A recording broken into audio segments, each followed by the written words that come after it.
This video will demonstrate how to search the Ellis Island passenger database on the Statue of Liberty website and on FamilySearch. I have done a few videos on immigration in the past, and I did cover the Statue of Liberty website, but I decided it would be a good idea to create a video on just this Ellis Island passenger search program. I have put together a few different videos to show you how you might find your ancestors in this database. The website database covers the years 1820 to 1957. There are 65 million passenger records and ship manifests available in the database. Some of the information you might find available are the names of the people, ages, nationality, birthplace, occupation, relatives, destinations, and more.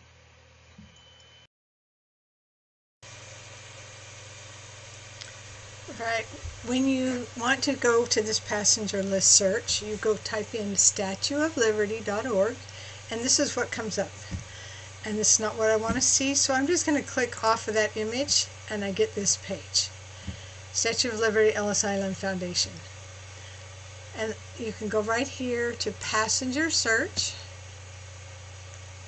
and that comes up again, and I'm going to click down here, and then you're going to start your search. Now, I am going to be searching today for my aunt's mother, and her last name, I typed it in the way that she has it spelled, and it doesn't come up. So I'm just going to do that much of it, of her name, Justine, and I am going to do contains. So you can narrow your search, exact matches, close matches. I tried these different other options and it only came up when I did contains. So let's do search, or the results here, and her name. There it is, Justine. She came in 1920, and it says Bordeaux, France was the last place of residence. The ship she came on was Niagara, and I want to see the ship manifest. So I click here, and it tells me her passenger ID number and the frame she was on and line number. It tells me the arrival date, January 29th, 1920, and on this ship, and that's where she left, from Bordeaux, France. So I want to see it. It tells you to see it, the larger image, to keep scrolling down. Now if you decide you want a copy of the image, you can pay money for that and add to cart. Okay, I'm just going to come down here. Now you can't see this very well, and I looked and looked, and I found this on another one which I'll show you. It says she's line 4. That is not her. They have over here 778. Let's go back up here. It says 778. That's not what she's on. So let's try this next one, and there she is. So she's actually on frame 779, and her last name is spelled G-U-Y, where I have it, the last is Q-U-I. Anyways, Justine, she was 21, and this, I'm sorry that this, but the way that this thing works, let's see, oh wait, go up here to full image. I think we can do it. There we go. I forgot that we could do that. So now that makes it much easier. And I think I can, yep, I click that and I can make it bigger. Okay, Justine, and she's 21, and I have that she was born, let me look really quick, 1899, so that's right. She's a female, and it says 6 months, 21 and 6 months, female, married or single. She's single, calling or occupation, housewife. But can she read? Yes. What language? Spanish. Can she write? Yes. Nationality? Spanish. Race or people? Spanish. country. Last permanent residence was in France, Bordeaux. Now let's move this over. Let's see if I can do that. Here we go down here on this. We can move it over. Now this one's typed, so it's a little bit easier to read than some of the other ones. Frances I don't even know how to say her last name. Aristege. Anyways, that has got to be a relative. And if you notice on some of these other ones, that says father. That one says father. That one says uncle. Father, father, father. A lot of these tell. It does not say, but it's not her father. And final destination is Oregon, in Denio, Oregon, which is right on the border of Oregon and Nevada. And my aunt ended up in Nevada. I mean, her mother ended up in Nevada. My aunt was also in Nevada, was born and raised in Nevada. So, what I did notice is let me pull her over here on FamilySearch. We'll go to the details. Now, I have her parents, and I just have her. I don't have any siblings for her. I don't have any information. But look at the father's name, Francisco. So that's probably a brother that she's going to. But I don't know his age. I don't know anything about him. But I want to show you, let me move this back over here, my other screen. Right below it, I notice the same last name and Jean, or Jeanne, I'm not sure, but I think it's just Jean. And it says sister. She's 18. So I just found her sister, and I haven't put her into FamilySearch yet. So I have an age for her. She would have been born 1802. She's female, single. Everything is the same. I think she's going to the same place. Yep, same address. So I have just found her sister from this manifest list. And I am pretty excited about that. I don't have any information. I didn't know she had any siblings. So I can put that in, and I will start another section here in just a minute showing how to find more about Frances.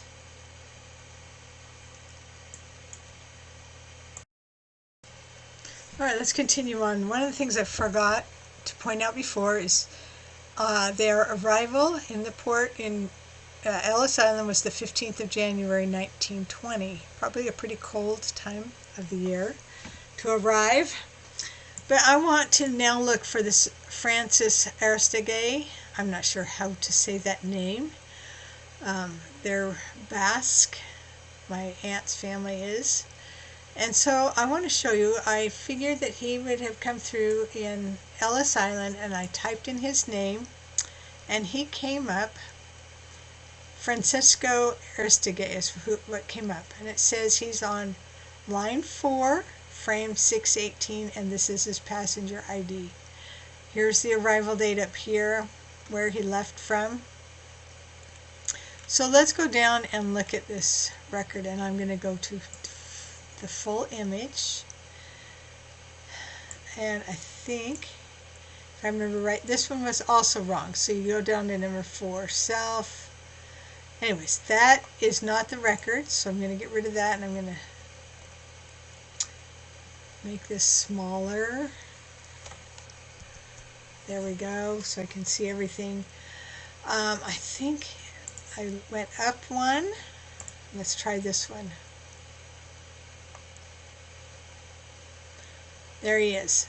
So those, even though it tells you the frame that it is, it's not always the right one. It's been wrong on both of mine. So here he is, Francisco Aristege. He's 27, which means, because this is 1912, he was born about 1885. That's quite a bit older than my aunt's mother, who was born 1899. So I don't know if this is a brother or an uncle, but I think he's related. Spain. And then it says that he's coming, his brother, somebody, John, I think that says J-N-O, John Aristigay. And he's in, it looks like California, Marysville, California. That's my guess.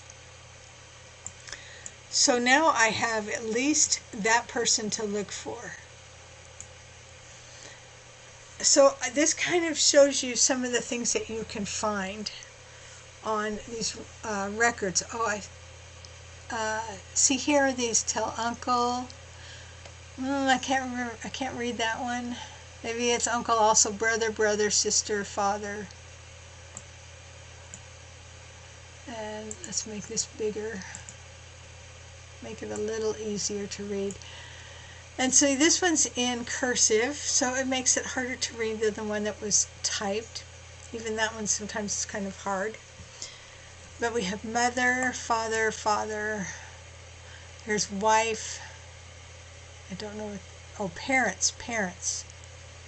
Takes me a little bit sometimes to read it. Father, mother, brother, father. So you can see. I think it also asks how they paid.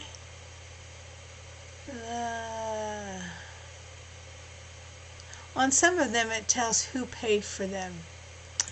Let's look at this Francis. He's male and he is single, because that's an S and then the ditto marks, single. Farm laborer, so that's what he did over there, and he's coming here. He can read and write.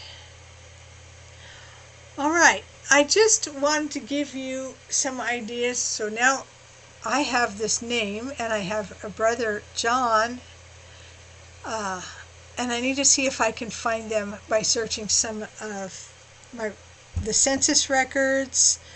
I've searched FamilySearch. From here I would take it and do FamilySearch, and then I would check on Ancestry and see what I can find. And I will do that for Jean, the sister, and now for this Francis and the brother John. I'm not sure that that says John. It might be M, but most of them have a name. And for many, see, that one's Isadora. Okay, Nicholas. Most of them have a first name. So I think that's an abbreviation, and JN with a little O up here is an abbreviation for John.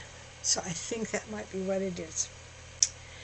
So I have more research to do, but I wanted to show you that on finding these records, and I think I will try to find a few other ones that are a little bit older and show you the difference of what they look like.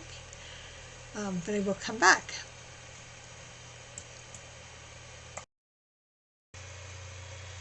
On this part, I want to show you a little bit more of how to narrow your search. I showed you how to put in contains, exact matches. You can click on these different things. Down here, sounds like, alternate spellings, last name first. Anyway, so you can, I'm just going to put contains. This one, but if you still want more, you can click on this wizard. And then you can put down like male, marital status. Were they single? Let's put female, single. There's more things here. Birth year, so then you can put down like a range here. Let's type in Thompson. It's a common name. Just write Elizabeth. Okay. Date of arrival. Okay. Oh, age at arrival. Okay. Well, probably not 140, but let's say she was less than 37 and older than 15. Okay. Year. Here's the year of arrival. Here we go. So let's say she came 1902, 1895 to 1935. You can put in the month from the 3rd to the 12th, and the day of arrival if you know that information. Okay, and here's, if you're looking for a specific port, the ship name. Let's click on that. You would have to type that in there. Port of departure, so maybe whether they left from England. So these are different things that you can put in, and then you do the results. Let's see if anything comes up. I have Sarah Elizabeth, arrived in 1906 from England on the ship Baltic. So I have quite a few different results, but that's how you can narrow it down. Anyways, there's probably one page form. I haven't looked at that. Let's see. Oh, that's if I want everything on one page for that search. Okay. Whoops. Okay, let's refresh my page. Anyways, I hope that this is helpful in helping you find an ancestor that came as an immigrant through New York, through Ellis Island. Let's take a look at how to look up the immigration records from Ellis Island on FamilySearch. Now, it doesn't come up with hints on there. At least I haven't found it so far to just come up with a hint for the immigration. But this is how I have found it. I go up here to search records, and then I type in collection, and I type in New York passenger, and it comes up with 2. Passenger arrival list, Ellis Island 1892 to 1924, but it also has this one from 1920 to 1891. So I'm going to start with this one since it's the earliest record, and I'm not going to type in a name. You can type in a name. Well, actually, let me type in my great-grandfather's name, Robert Schwartz, and then I can say more options. I haven't found him yet. But it says his birth is 1842. Let's see, let's go to birth. I'm going to get rid of this little box here. He was born 1842. And then I also can come down here, show exact records. You could take that off. Okay, marriage residence, and then there's also immigration. And I have, in the 1900 census, it says that he immigrated in 1867. So, whoops, wrong one, passenger list here. So, I clicked on immigration right here, and I'm going to say 1867 and Germany. And I'm going to do search. No results. But let's take off the year. Let's take this off and do a search. And it gives you all of these different records here, and then you can actually look at it says view the record details. So let's go to this first one. This is not my great-grandfather, but there's a record. It kind of tells you what was indexed. Birth year was 1851, age 51.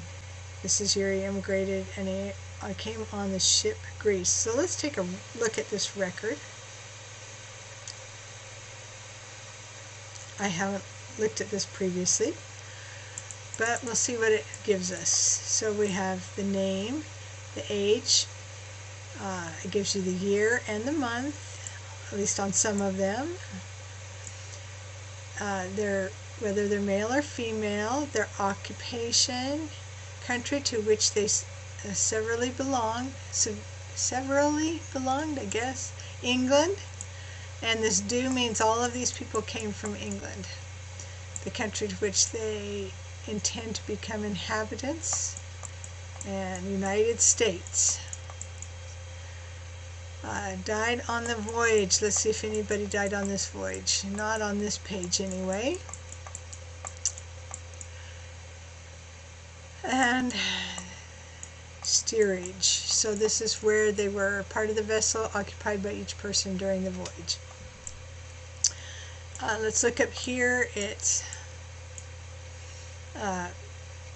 Charles H. Andrew is the master from London on the ship SS Greece.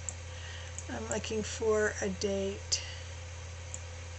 It might be here, but I am not. You might see it. I don't see. Oh, there it is, right there. 20-something of December 1896 or 76. Now, also notice down here, they have each of these people. There's the information. So if you can't read it up here, they have it indexed down here so that you can read that, and it tells you what the topics are. So that is finding it on FamilySearch. But I wanted to show you one other thing. Let's go back.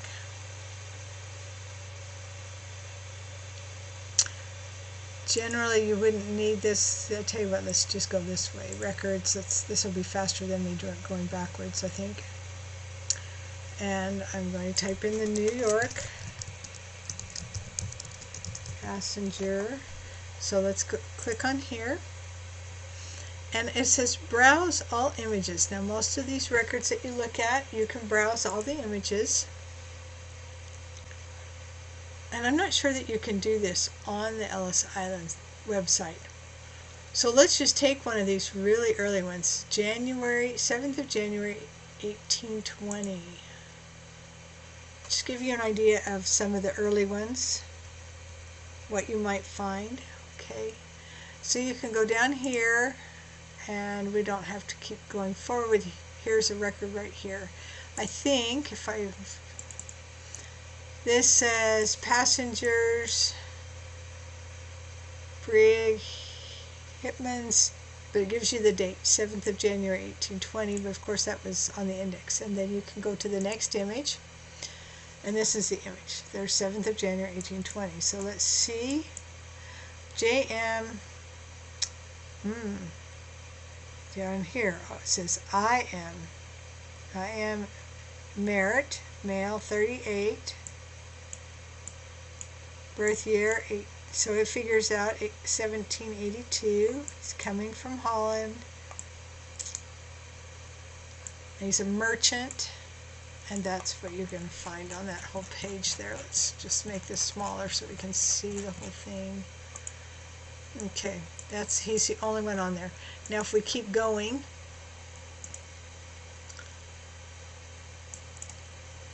okay, another one person, Stillman Renford, and there it is, again, 24, male, mariner, Boston.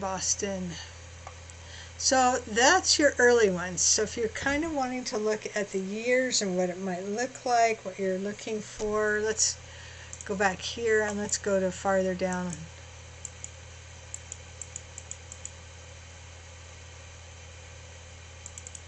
Just clicking on one, I want to give you an idea of what you're going to find. This is pretty much the same. This one we actually have different people. So we have an engineer, a shopkeeper, not sure exactly what that is, merchant.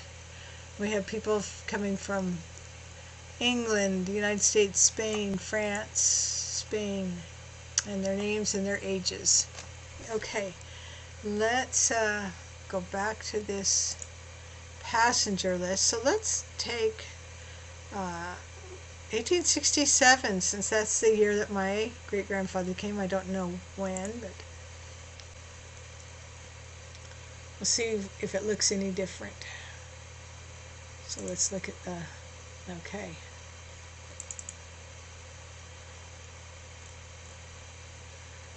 Okay, so we have, again, the names, the year, month, male or female, occupation, country from which they severally belonged.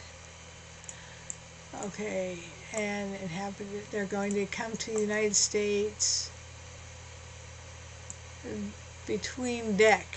I think that's what that says.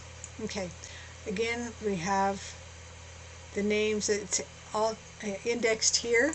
I would always suggest, even if it says it here, for you to look at it, because indexers don't always get it correct. It's pretty correct, but sometimes you find a mistake or something that is not there. Like, I don't see their occupation down here. So if you want to know their occupation, of course, this one says his wife, children, baby, blacksmith, maybe, locksmith, workman. So they don't put that down here on the index. And then if you do find this, you can actually attach it to your relative in FamilySearch over here.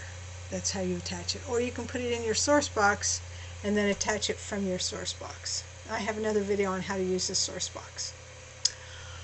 Okay, let's go back here. Nope, let's go records. And again, we're going to do New York.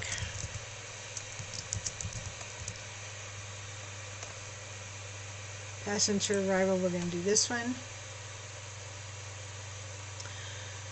And I'm going to browse all the collection. I just want to give you an idea. These ones are, since I'm giving an example in the video, let's just pick a date here. Here's 1911.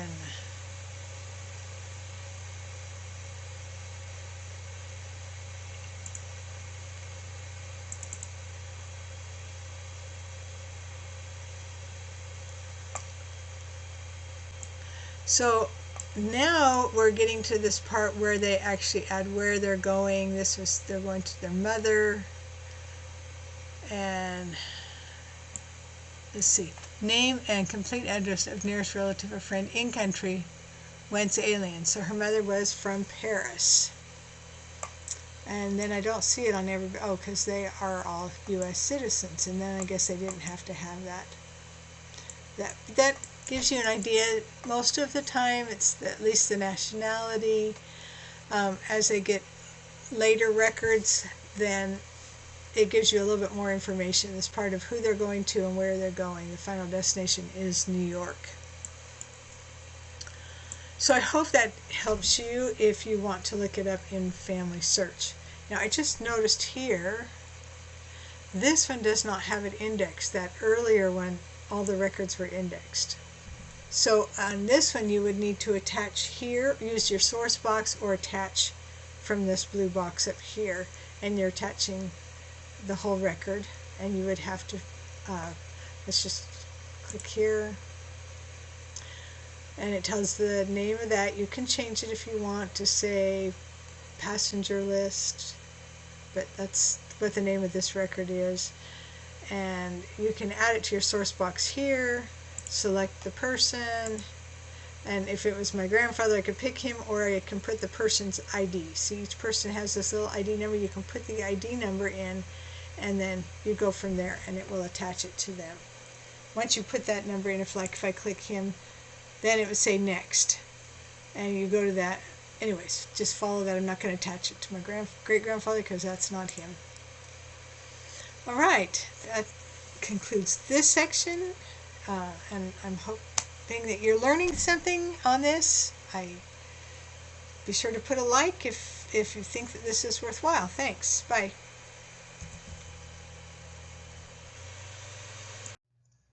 Happy hunting!